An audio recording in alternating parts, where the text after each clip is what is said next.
Yeah, Milu and QZZ have looked fantastic throughout the entire tournament, right? And Milu really rose to the occasion after QZZ was able to get that MVP title on previous internationals. I do think that, yeah, it's been a bit of a slow start for them, but regardless of that fact, there's definitely an opportunity for them to get back to fragging power, fragging potential that we've seen from them in the past. I'm just looking at Coops right now. He's locked in.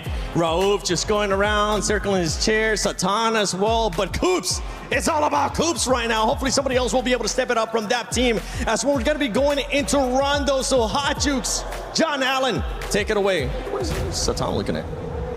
Here we go. We're headed into Rondo, the match to put some massive points on the board. As if Miramar wasn't crazy enough already, it's about to get even crazier.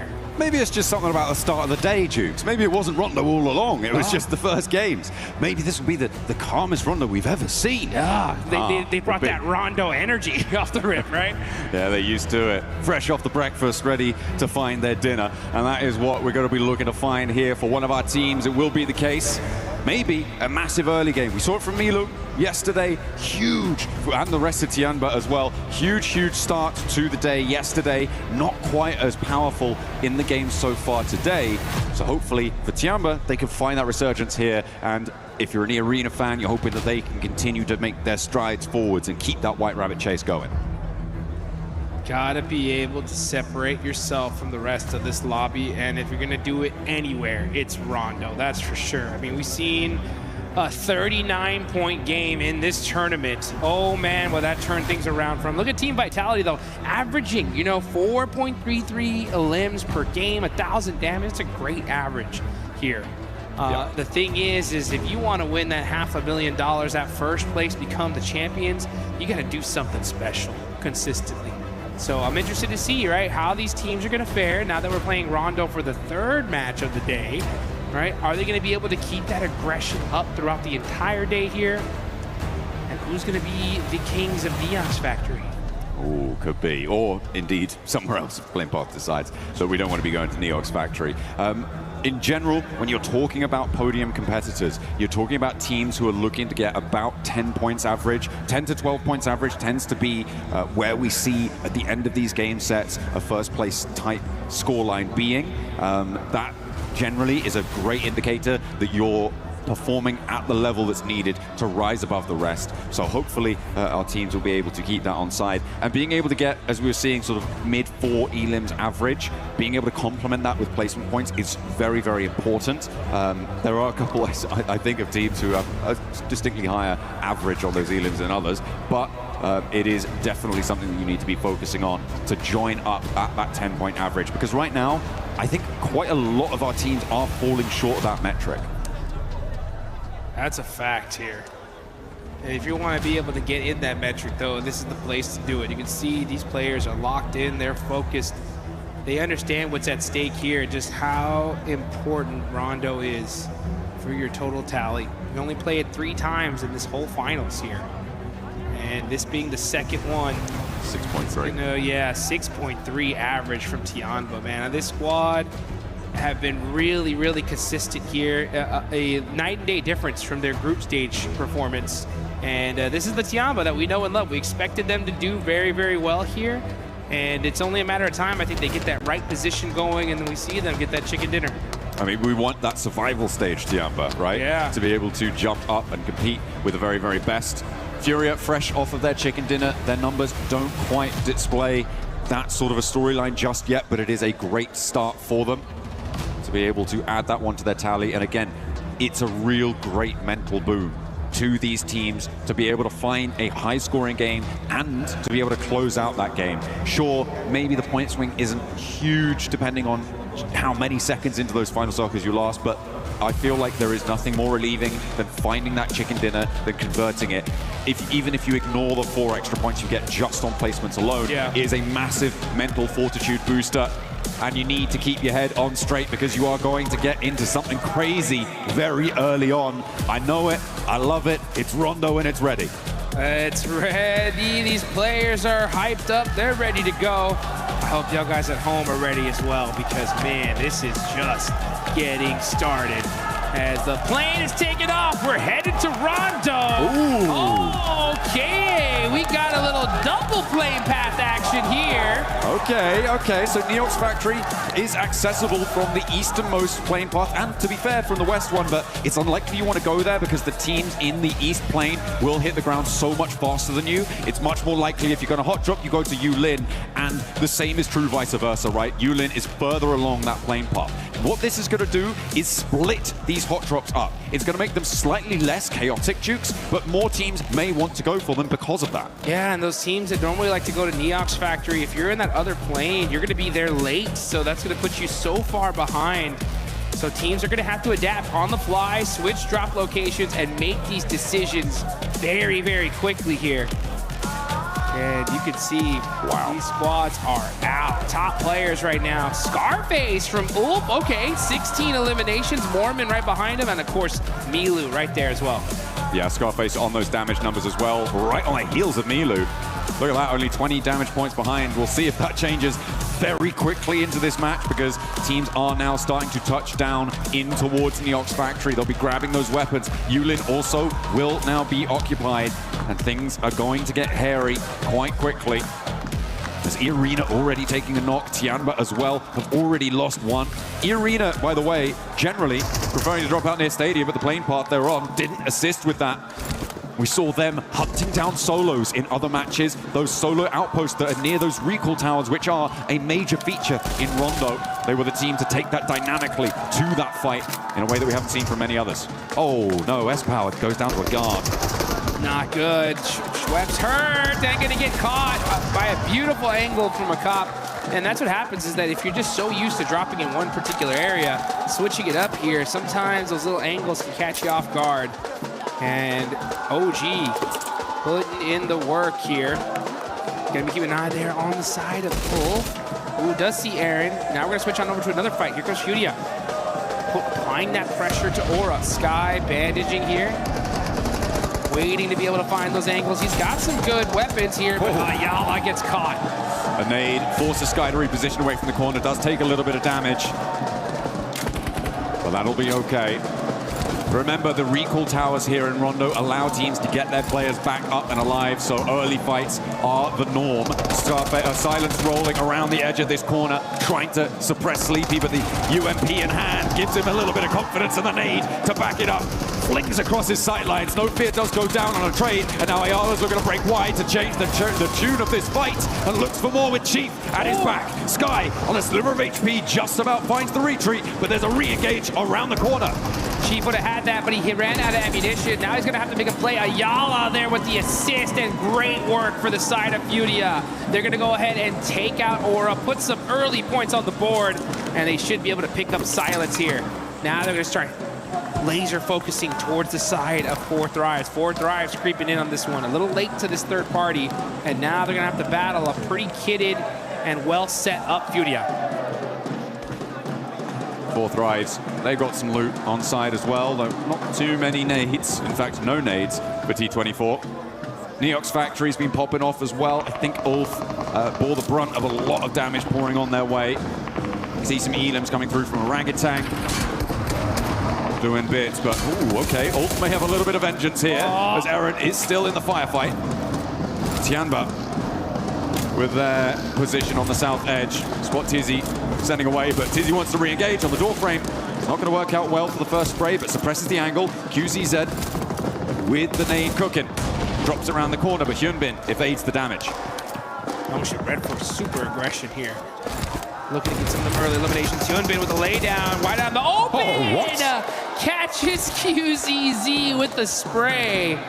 Just keeps that suppressive fire on that window, catches him on the re-peek, and a great turnaround there. Two superstars battling it out. Now Tizzy, oh, look at that instant peek back. These angles, Nongshim Red Force so good at these CQC angles. Man, and Hyunbin putting in the work, forcing Tianba to have to do a full res on their team. Getting those flushes nice and quickly. Nongshim Red Force with 2 elims. They're up to 4 now. But they've got another team to try and deal with. Orangutan sidling on into the fight. Tizzy Using the bus's cover, there's a nade from a tanky, but the pin goes back in. And Eren, the solo left in the situation for Ulf, is going to find the backlines for Orangutan and slow their approach towards this Nongshim outpost.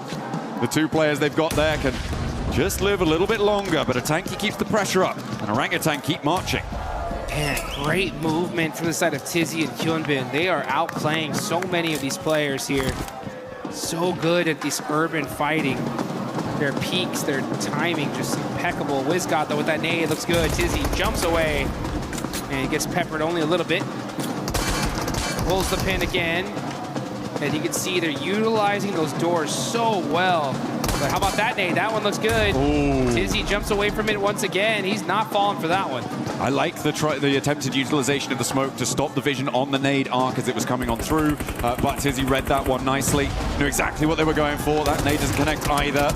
Still has a couple more. The shotgun around the corner. Steps in for it. Wins the trade. And immediately Eren snaffles that point away for Ulf. He's up to 3 elims there on the inside. This guy's doing bits. The rest of Ulf are happy to hang out near Danqing on that south side and let Eren roar over in Neok's factory, because it still has yet to conclude. Aurora, I think, still have a solo in that spot as well. And Eren does finally go down to Godlike, who have rolled up into the fight in Neok's factory. A late approach as they were forced away over towards main round. Now you can see T24 trying to find some angles here. Zypha, ooh, quick shotgun here. He's got the right-hand priority. He should win this. He does. Catches Ayala. And now, shots happening back and forth all over the place here. But Zypha's gonna have to make another play, but suppressive fire. Was that IQ? Yeah, IQ on the other angle, doing a great job of applying that pressure, that headshot. It's gonna be the end of Furia. Furia, though, well, in this location. That's correct, yes. Igor's on that south side, very far away from Yulin right now, means that they can get that full reset. The recall towers are still available, and at the moment, only one player is completely down. I think that's about to change as well, as Admino gets back to his feet. Aurora with top.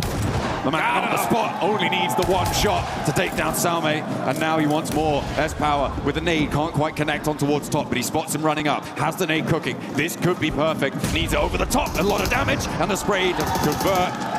That is good for Godlike. Great work from S-Power there, right? Just staying calm, collected. He had that nade locked and loaded, just goes, chunks it, and just uses his weapon to take down top. So we're gonna see some recall action happening. Everybody pretty much back up for the most part. Only a few players still eliminated.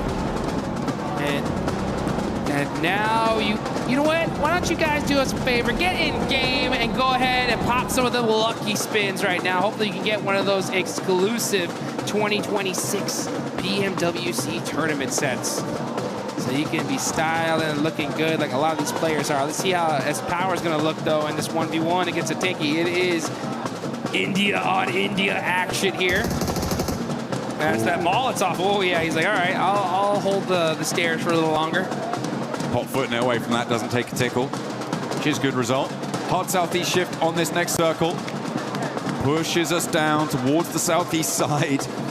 Keeps that northern area above Hongshan in the west of Danqing as well. Ulf, very happy about this. I think their hill there is probably going to play quite well for them, I think, Jukes, and that is a great result for them, given that they're in third place right now. E-Arena in first place. They haven't had an impact on this game so far. They were pushed away very, very quickly. There's that power. Holds the corner, but yeah, there's a third-party angle. Well, a second player on the opposing team angle coming on through. That should be, again, still recallable. Manya may opt to go for the recall on the forward position so that he can bolster that and let the back two from Godlike move in behind him. Yeah, S-Power was like, 1v1 me, bro. And they were like, nah, not today. There's money on the line here. We got to make this happen. Now looking on over to the rest of the fight, though, we got Vitality end up holding a building here. They're going to be popping some shots on over to Enigma Galaxy. Satan trying to drive away, trying to be able to survive here. Lord in the same position. Enigma Galaxy on the bold rotation.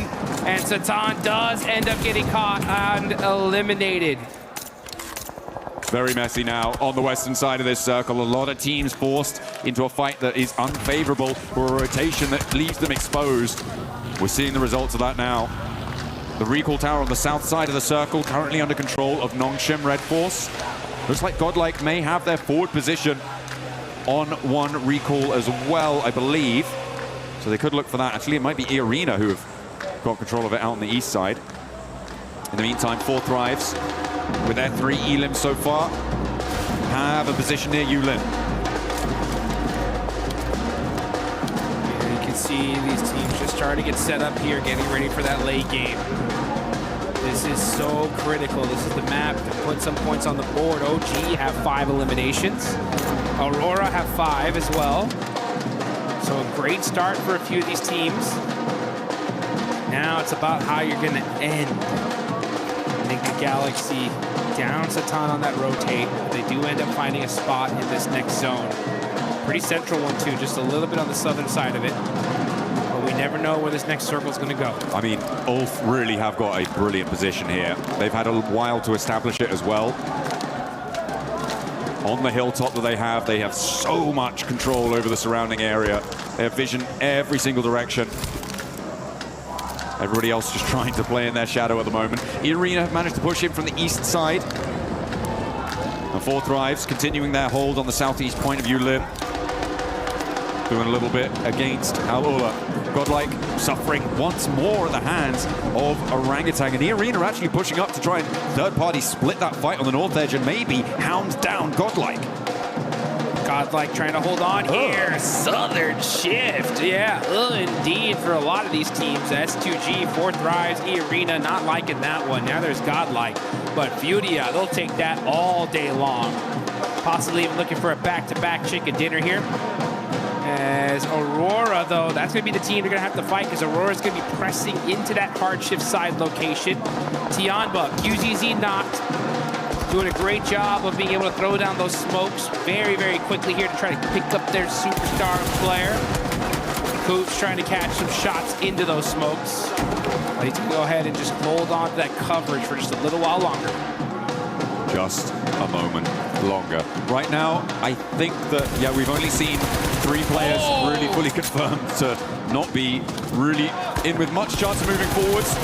A lot of recalls coming on through. Almost everyone in the lobby getting back to their feet. Damage going over towards S2G from Coop, but not quite fully connecting.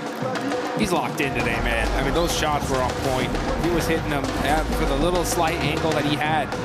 He was getting serious value.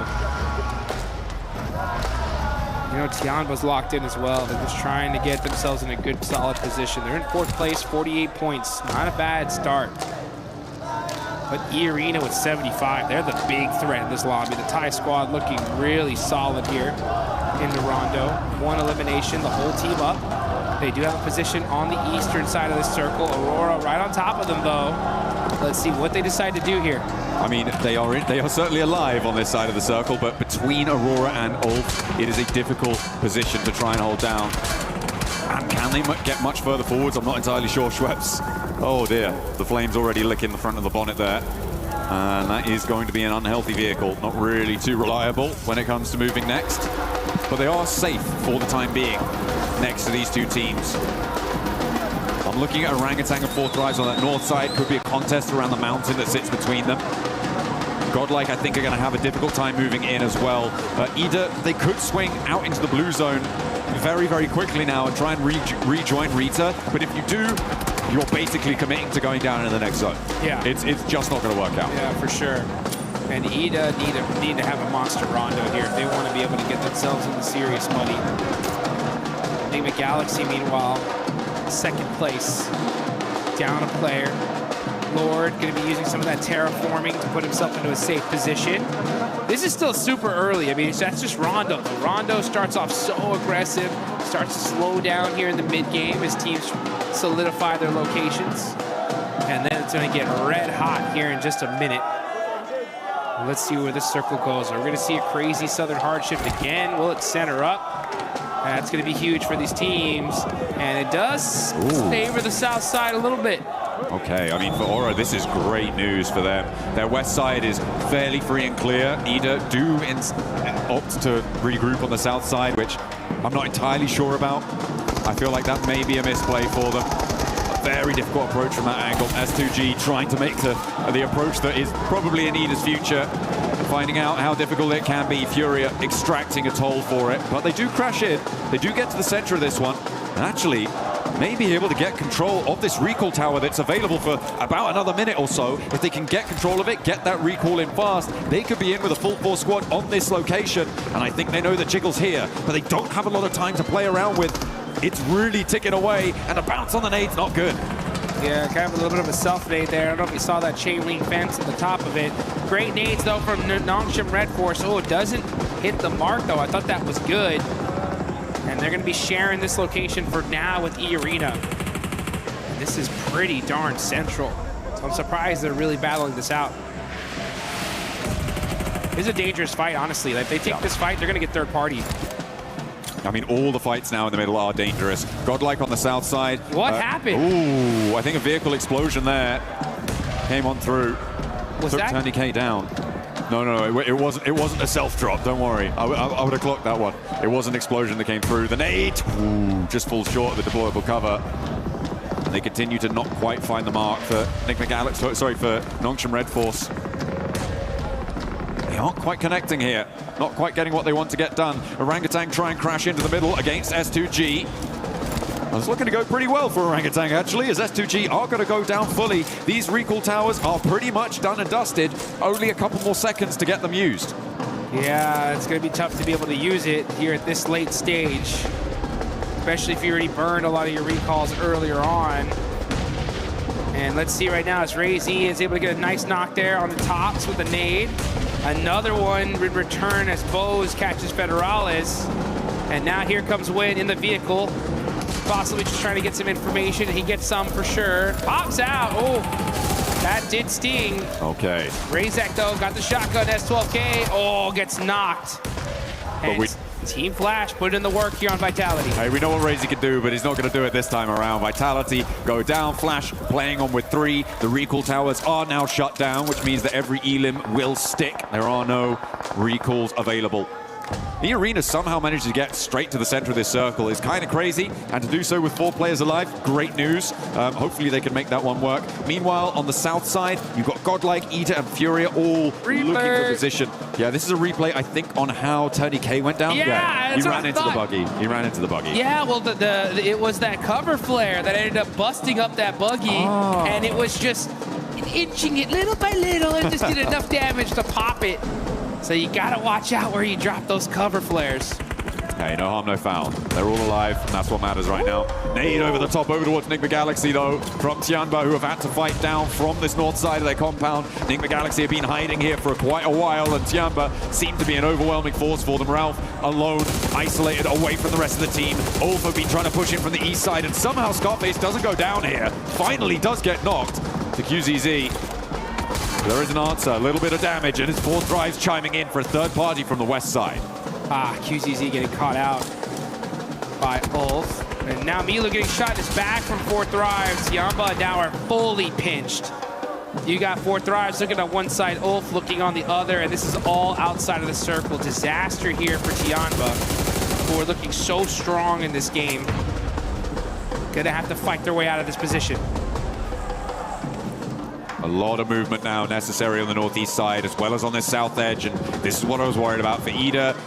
They managed to get a couple of elims on the angle, but they trapped themselves behind the water. Wrapping around that one, it takes so much wind out of your sails. You just don't continue that speed. You don't carry any momentum in towards the circle. And they found out all about it. Furia were a roadblock for them, and they may have dragged Furia down with them, but for Emre, he's now got so much to do, and he's going to crash probably straight onto Aura, and almost certainly going to go down here. I'm so surprised he hasn't already fallen, and Emre just sneaking his way through.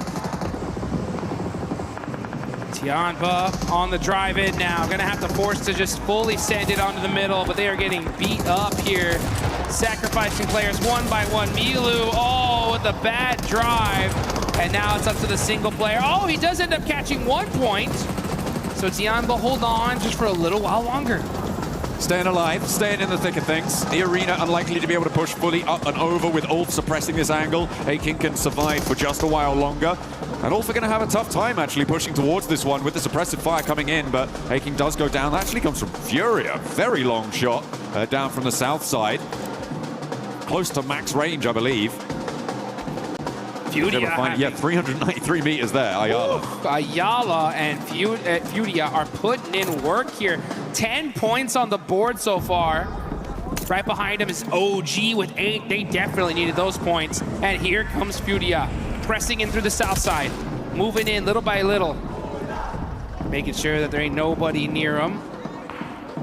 Aurora with the western high ground as well, this mountain, giving them a lot to work with.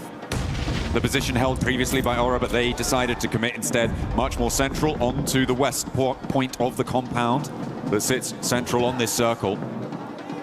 It's gonna be a big game for Aurora this position. I mean, it absolutely could be, given their position with 8 elims. They've got some brilliant oversight. Not too many teams have the flexibility to challenge them. It is, of course, the Kiss Curse position, though, because you do have to leave it at some point. Well, almost certainly you're going to have to leave it at some point, and that is where things start to get a little bit muddy. If this zone shifts to Aurora, they're getting like 20 points this game.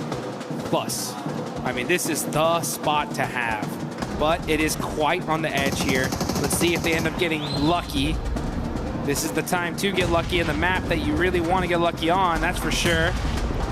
But meanwhile, Nongshim Red Force catching Chief out from Furia. Sneaking it. A shot in around the sides of those silos, through the fences. It is pretty resible, though, for Furia, I imagine. The circle does move away from Aurora, though, and up towards the north side. This is a lot of open ground that maybe Fourth Rise could try and leverage, but there's not a lot for them to try and work with. You could see just sweeping out to the west, it's wide open. You're going to need those cover flares, so it depends how many they've got in the back pocket. Create some of your own defilades with that destructible terrain. It's what they're going to be needing to do to control that north side. In the meantime, Furia still giving it large on the south side. Doc started to throw some nades in. They know they got to get moving here. They got those vehicles. They're smoking, though. Bose does go down. That's huge for the side of Aurora. And Doc trying to drive very carefully, little by little. Oh, I saw that crate. I need that. I need that. I got 300 rounds. I need more. I need that util. And he's going to find at least another drink because he was out. Swaps vehicles, and now Aurora just trying to leapfrog into this next zone. Last player of Orangutan goes down in the meantime. IQ gets spotted out in the open. I mean, this is what I was talking about, right? It's such a difficult area to try and move into. The question is timing, and for IQ, he gets caught a little bit too early. And there's really no cover. But it is such a majority on the circle. If you can establish any sort of position out there, you start to get so much control. And with Aurora still able to use the high ground that they've been playing from, they have great sightlines to control that. But Fourth Rise will be able to move in. Aurora are also going to have to move. Oh, beg your pardon. Have to move. Yeah, I'll tell you one thing, though. This is Rondo, and if you don't got cover, you got to make your own. Use those cover flares, use that terraforming, and make it happen. You can see Ulf with a good, solid position that they've created for themselves. You got Aura on the other end, trying to sneak some eliminations. No Fear going to be laying down, trying to see if he can catch that pixel. He sees him. He sees him. Put some shots, but not able to get the knock. Aurora rotating back in towards the compound, looking to extract more point value from these elims. Tourniquet will be spotted. Zyol rattles him down. And the rest of the team answering with a volley of fire. Emre, by the way, from Ida, still alive. A solo who managed to sneak his way on through. I imagine Aurora should be aware of this position. But we'll see if they deal with it or if they allow him to sit there in their buffer zone. Zyol just getting set up here. I like how he risks it and moved that vehicle just a little bit further so he can cover himself from that angle. The crowd is hyped, they're excited. The Furia fans are going nuts. They see their team with 11 eliminations so far. And there goes Aurora starting to throw some nades. They are in this next circle, so they're just holding the spot for now. Just holding it down. Slowly marching forwards. Nongshim Red Force making it very difficult for them to move up and through this compound. If they can get a knock, if they can open a way, might be an opportunity for them. There's trades back and forth across every single angle. Nongshim also have spots on towards Hodra, who are trying to make their way up on the western edge. Oh, it's a nasty ascent up this hill. There is a complete broadside from Hyunbin. He's got that DP. A lot of ammo in the tank, and a big north shift comes through. The circle goes up to the top and away from all of these teams. So all of them are going to have to start moving. Hyunbin, he realizes it. He's like, oh, we're in trouble. We need to just start getting some eliminations here because getting into this next circle is going to be almost impossible. I'm looking at this circle. I feel like it's Aurora and 4thrive right now, who are, in some ways, stopping each other from being the best in the circle and therefore allowing teams from the south to have an opportunity. If this fight concludes one way or the other, which I don't think it will, Jukes, not at the moment,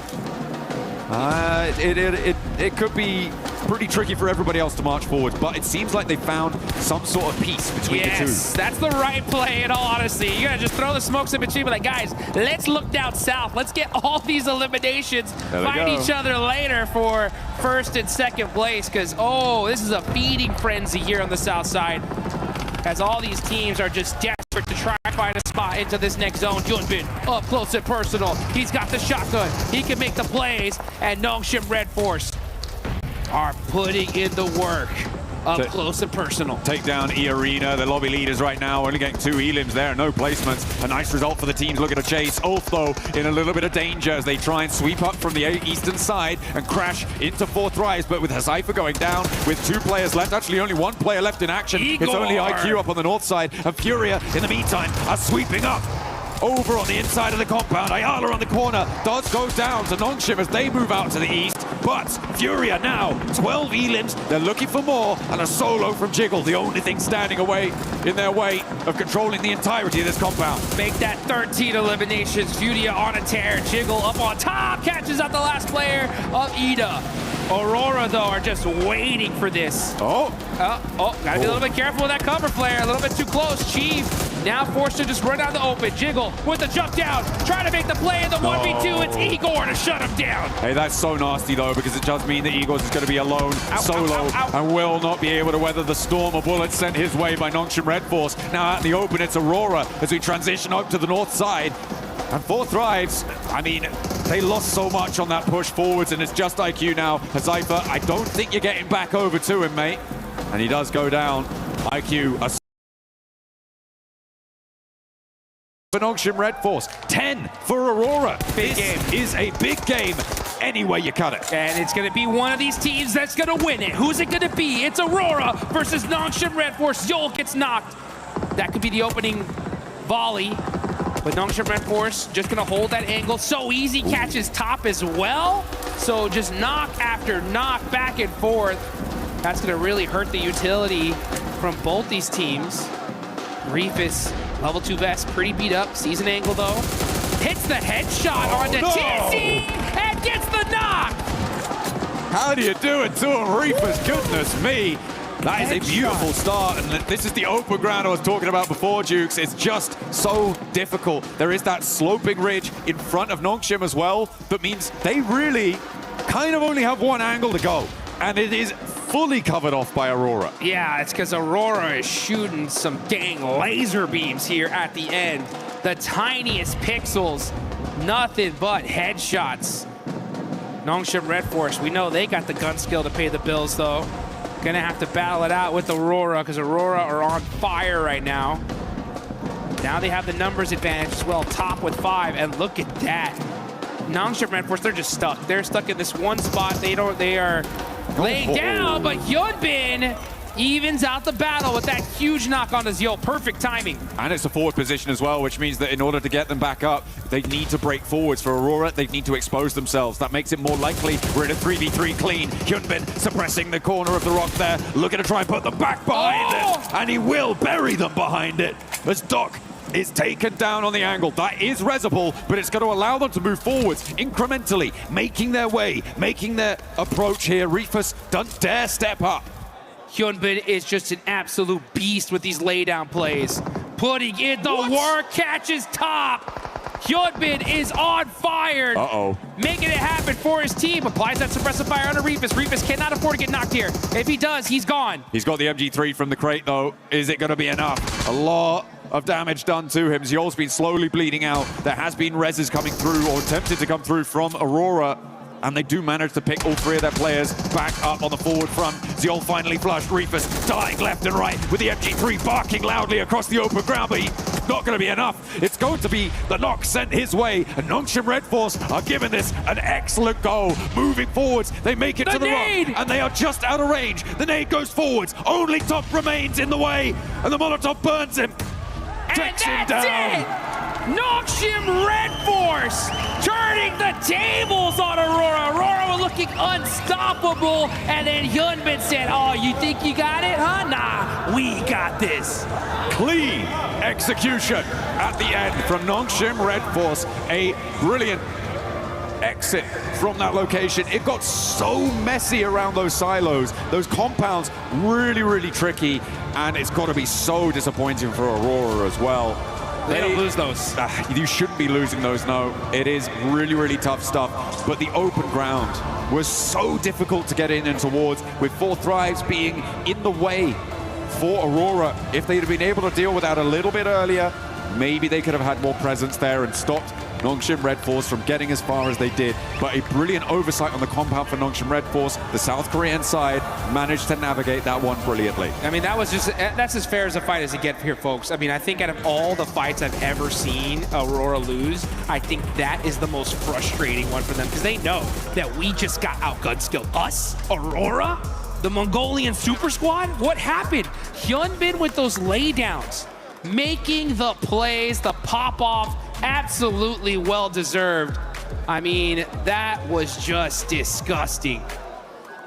Locking it in with the daps. That's what you got to do. You got to be pumped when you get those chicken dinners on side, and on Rondo, no less, with a big Elim count. That is a breath of fresh air for Nongshim Red Force, hoping to get another global level title as well, to convert from their recent win. Sneaky. I mean, Nongshim Red Force, when they won PMMI, they weren't on top of the leaderboards until literally the last game, right? They stole that tournament, and now in this rondo, with that many points, ooh, these leaderboards are gonna look dangerous. Yeah, it's gonna be exciting. Remember, E-Arena, Enigma Galaxy, again, going down a little bit earlier. That's gonna close the gaps once more, and teams can start to catch up. It is looking level. And again, it's that marathon style that we've got on today with the 8 matches from the delays that we had yesterday. The 8 matches today are going to test these teams' endurance.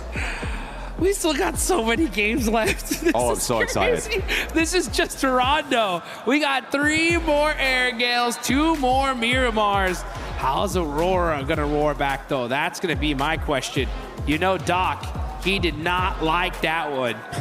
They did not like that. Yeah, they were like, there's no way we get bad beat here. Hyunbin, though, I mean, using that terraforming, you can just see for everybody out here that wants to be a professional player, these are the guys you got to look at here, because, you know, in order to be the best, you got to beat the best. And Hyunbin, with those laydowns, applying those suppressive fires, predicting where they're going to pick those heads out, hit a few crucial knocks, and he won that for his team. Absolutely, yeah, getting those picks, absolutely crucial, like you say. And it is a really interesting feature. I think it's probably, for me, the most interesting feature of Rondo is the impact of those, well, actually, maybe 2, but the impact of having destructible terrain, being able to carve out those little divots, those little defilades with explosives, as well as the deployable cover flares. I think those 2 features make Rondo so interesting in these late game stages. Yeah. And if it weren't for those 2 features, I don't think either team would have been able to make it towards the end there. There was so much open ground, but they had to close it down, and the team to do it was Nongshim Red Force. We'll see you in a few.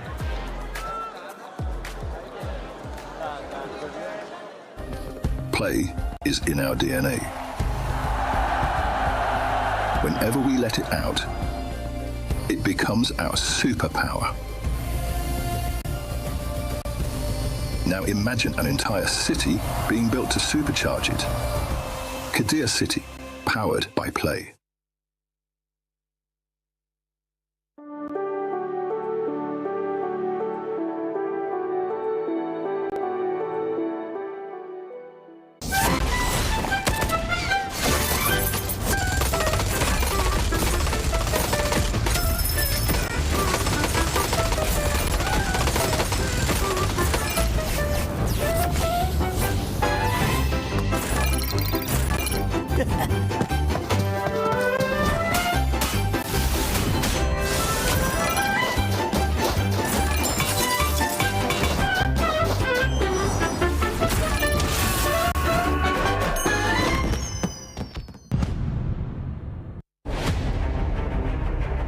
Last year, 4 Thrives arrived at the PUBG Mobile World Cup with an entire country behind them. As the first Pakistani team to qualify for PMWC, reaching the world stage was already history. But once the matches began, they proved they had not traveled there just to participate. But he's found Mafioso, he's got the flush. Carry him as well. Nucky, no!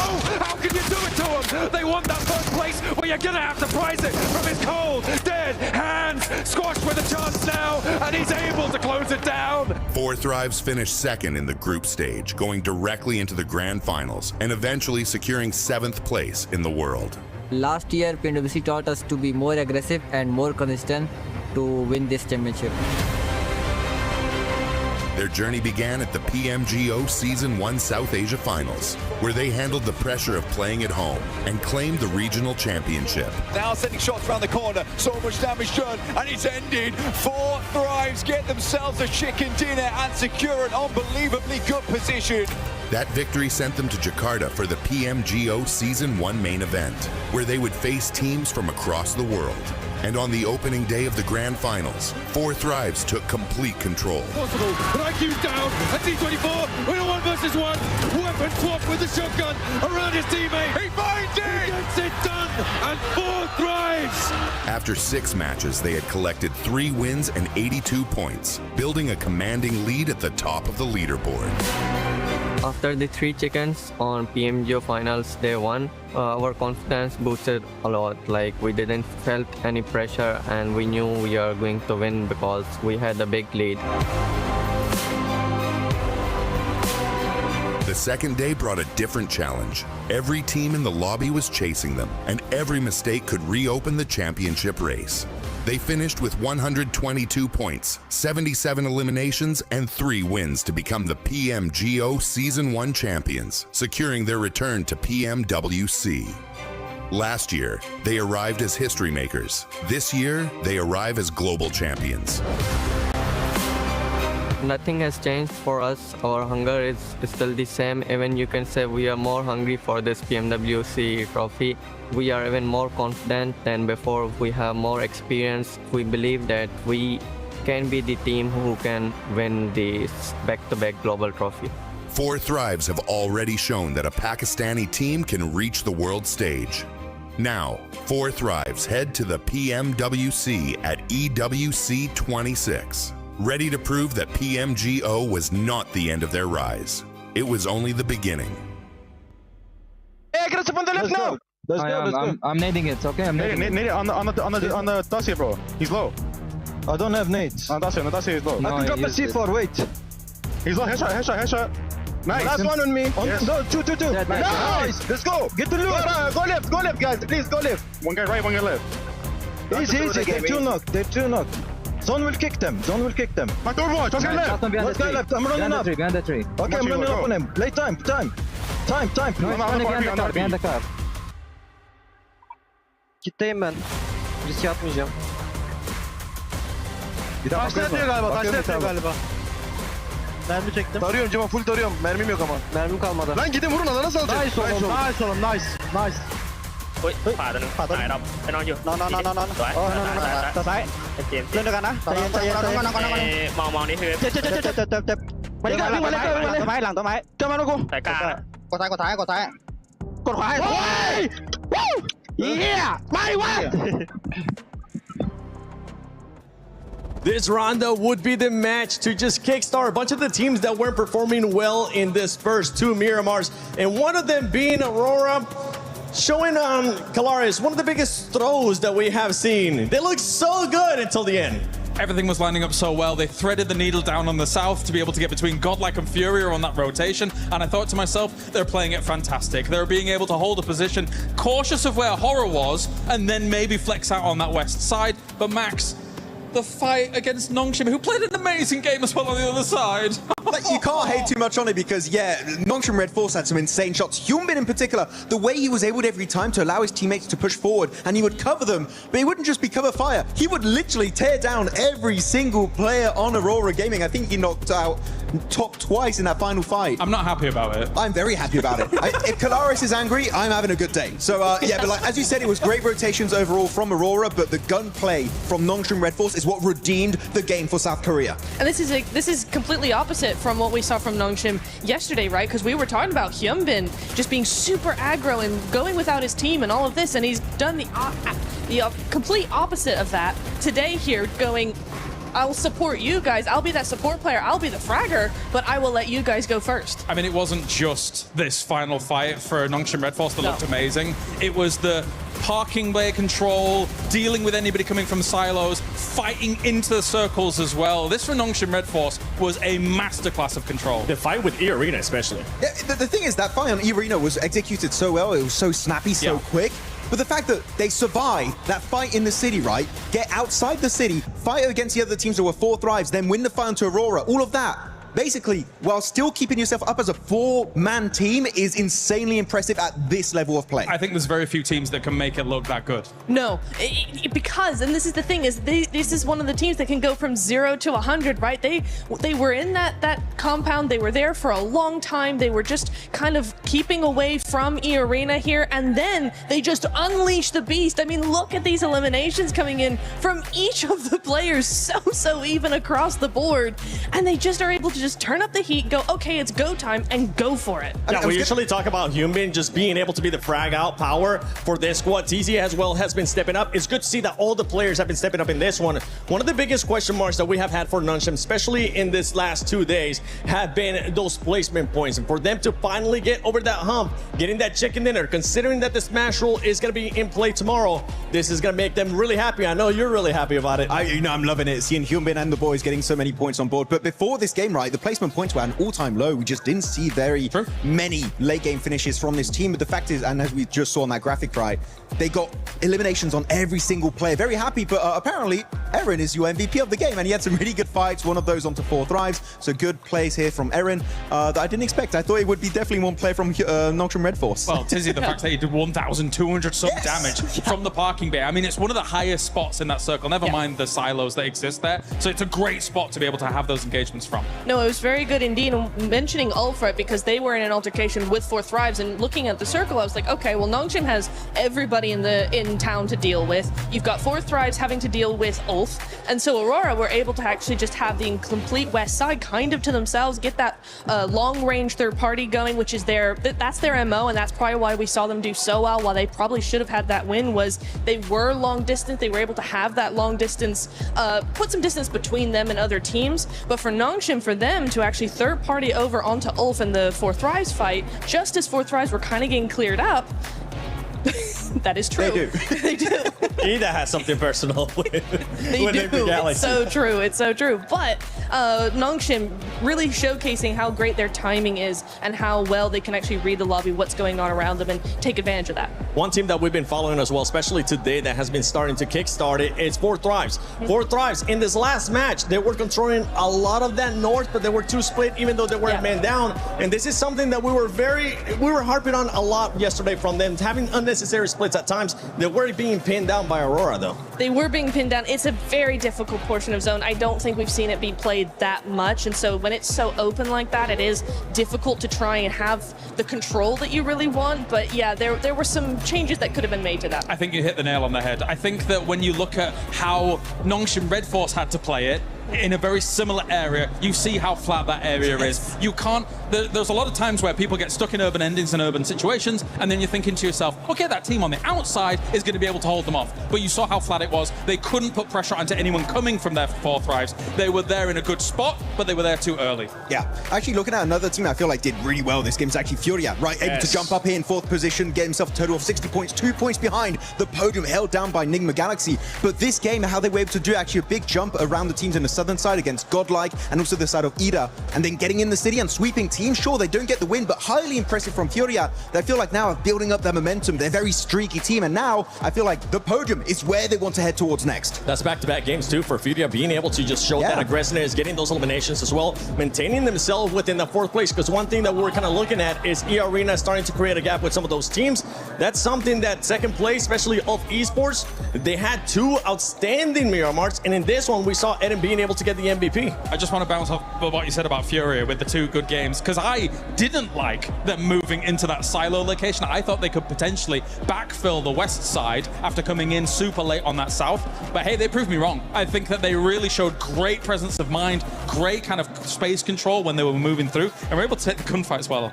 Yeah, it was very nice indeed. I was watching them kind of how they were moving, because some teams like Aurora, right, you have your position and you kind of just stay there. There's not too much movement going on. For Furia, they were in the middle of the silos, and yet they were always looking, always moving, always trying to figure out where the next play was going to be. So very mobile, very proactive thinking. You could tell from how these guys were moving.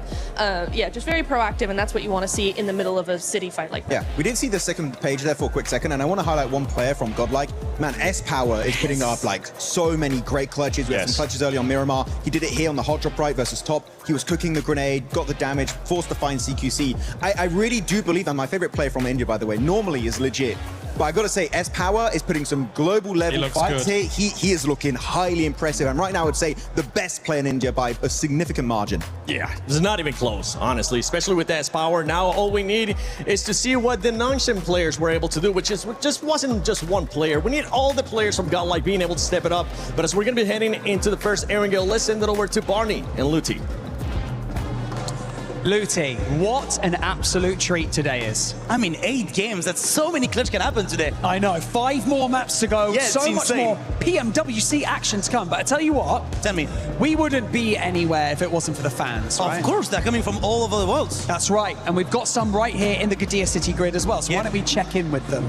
Okay. Okay, you want to check in? Yeah, my side is better. Oh yeah, I'm pretty sure my side is better. Calm down, okay. All my fans on this side of the building, make some noise! Nah. I think we're better.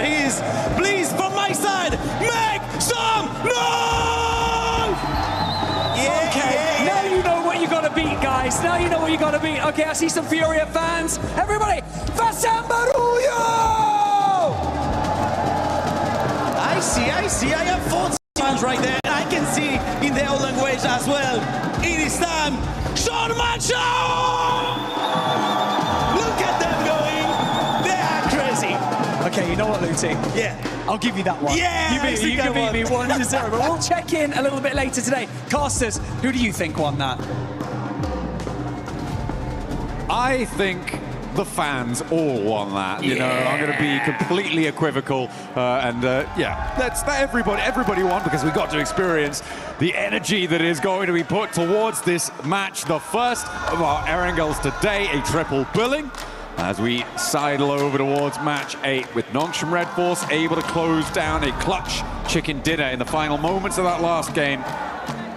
Now they turn their attention to the grassy pastures, and maybe we'll get an answer to our question about a couple of our other teams, Dukes, because of course the thoughts on everyone's minds when it comes to these Erangel situations is what is going to happen in Pachinki? Yep. Is Enigma Galaxy going to be left alone, or is Ida going to continue down their futile path? Well, that's the question, because the only other question is Enigma Galaxy going anywhere else? And the answer's no, I'll tell you that. So we're gonna see what's gonna happen on the side of Pachinki. But who's gonna get these points, man? We're heading on over to good old-fashioned Erangel. We got 3 of these matches today, and this is the first one here in day number 2 of the finals, live here in Paris, France. This is the PUBG Mobile World Cup.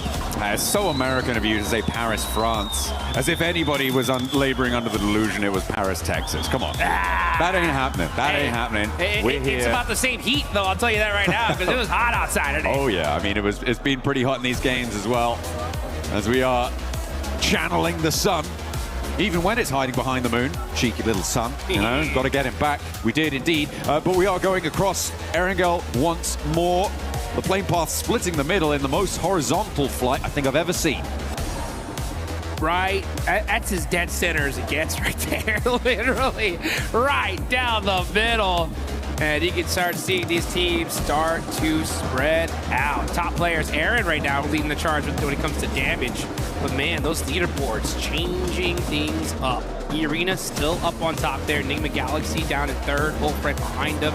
But Aurora and Nongshim Red Force push themselves up. Now you can see Nongshim in 5th place with 59 points. That's a much more comfortable position. But we are starting to see some point gaps already starting to be present.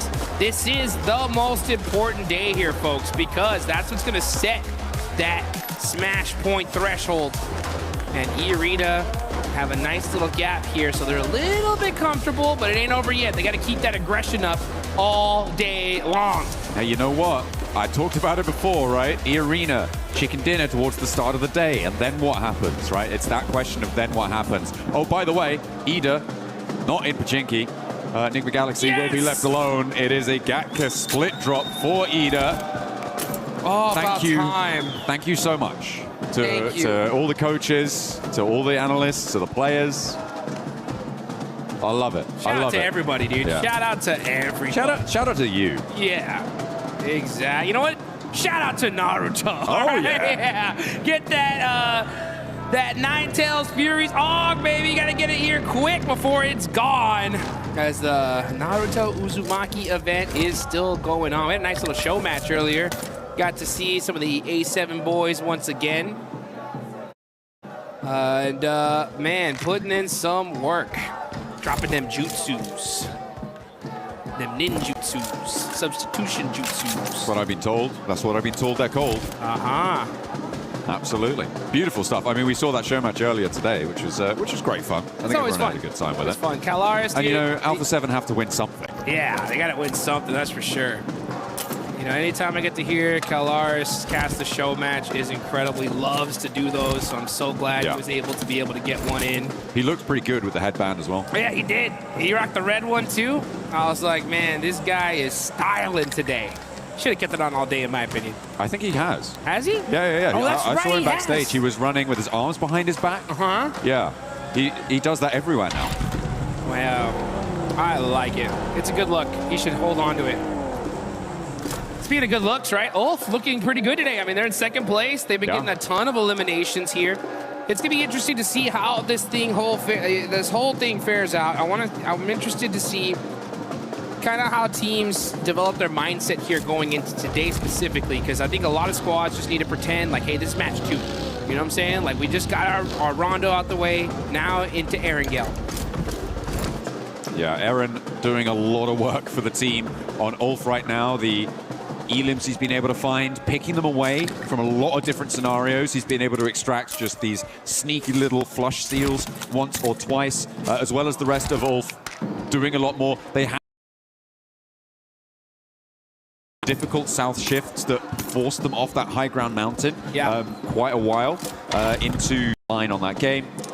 Was pretty great, and getting that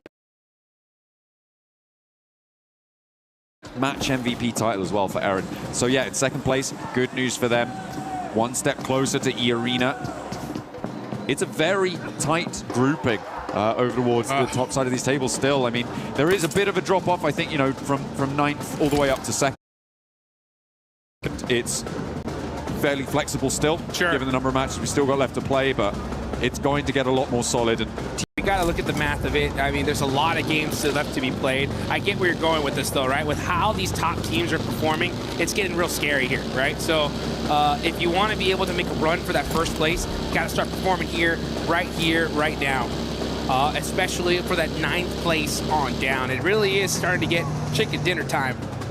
Yeah, absolutely. But we've seen teams go, you know, your team, your energy, right? Start spamming the chat. They need that positive reinforcement here, because they are not even close to out of the running there. We got a lot of matches left to go, a couple good wins, and boom, they're at the top. I'm looking right now at what Enigma Galaxy are doing. This split, we saw it from them in the previous stages they played in their group stage. They leave 2 players in Pachinki, they send 2 players out really, really wide. We've been denied the opportunity to see this happen over the course of these grand finals because of the hot drop with Ida, but now they are unleashed. They've been able to not only get the early loot truck and try and get a little bit of a duplicate on that as well, but they have been able to send out that early duo scout that they seem to find to be successful. They sent out towards Milta Power before on a game that they were able to win in the end, and they now have a foothold over towards the west side in the fields that stretch out to the north of Quarry. And they'll have to figure out how to regroup at some point, but for now there are still there's still a permeable line across the middle of this zone as the arena tried to make it a little bit more waterproof and don't let the Eagle fly. And the Eagle is grounded here. He's going to go to the lobby. That's great aggression, putting on some points on the board. That 2-2 split you called out there from Enigma Galaxy is great to see. See how well it works out for them, though. As they're putting that 2-2, yeah, because if the zone goes on over to the east side, they got a position locked down. If it goes on over to the west, they got a spot. So just depending on where the zone goes, but at the same time, it's difficult to get there. That's going to be the big question. Aurora, still a military base. They're going to be starting to push themselves up through the bridge side. Nobody gatekeeping it, so they should have a clean path on in. But we're still in the very, very early game here. Only 1 player in this lobby has been eliminated. Yeah, only the 1 pickup found. We saw that. Over onto Tianba as well, which is not going to be friendly. They had a real glow up into the survival stage, I think it's safe to say, but here it's not quite been as consistent, and when that's probably likely to the fact that you're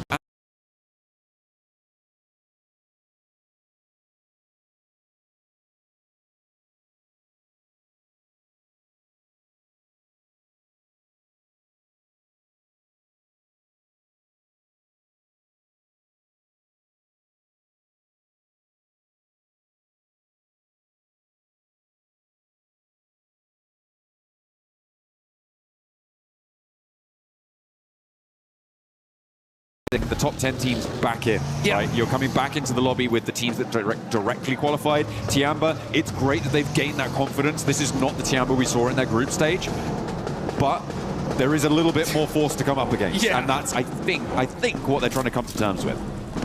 This lobby is wild. It really is. I love to see just the progression here of PUBG Mobile. Back in the day, we had like a handful of good teams and everybody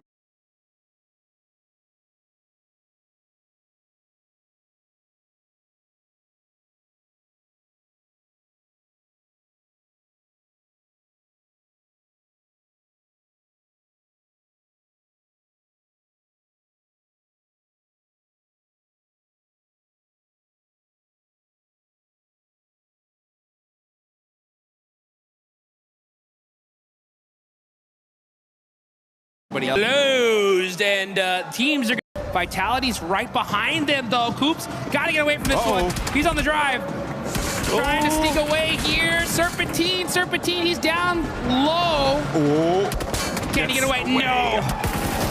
So close, and remember the 2-2 split there means that he's just not got the cover of another of the rest of his teammates to actually take that fight. So for Enigma Galaxy, this is the worst case scenario. They've left Satan alone out on the western side. Lord unlikely to be able to push on through. Ooh, Ulf losing Aaron though, as they rotate out to the west as well, is a pretty big pickup for the lobby to be able to find that one.